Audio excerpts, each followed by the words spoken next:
नमस्कार मंडळी, मी शुभम गुजर. मी करतोय 50 days challenge day at Ganpati मंडप. सो हा माझा तिसरा दिवस. सो मी घरी जाऊन फ्रेश होऊन जातो जिमला. सो जिममध्ये येऊन वॉर्मअप करून मी मारतो चेस्ट नंतर मग ट्रायसेप्स. वर्कआउट झाल्यावर मी जातो घरी फ्रेश होऊन मग मी निघतो क्लासला जायला. क्लासवरून येतो मी शॉपवरती.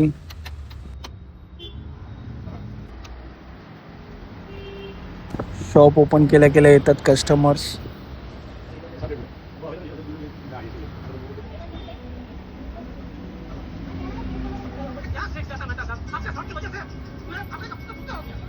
सात वाजता मग दिवाबत्ती करून घेतो. त्यानंतर रात्री 10 वाजता शॉप बंद करून मी जातो घरी जेवायला. सो गाईज, तिसरा दिवस हा इथेच संपतो. तर असे व्हिडिओ पाहण्यासाठी मला फॉलो करा, सबस्क्राईब करा आणि शेअर करा.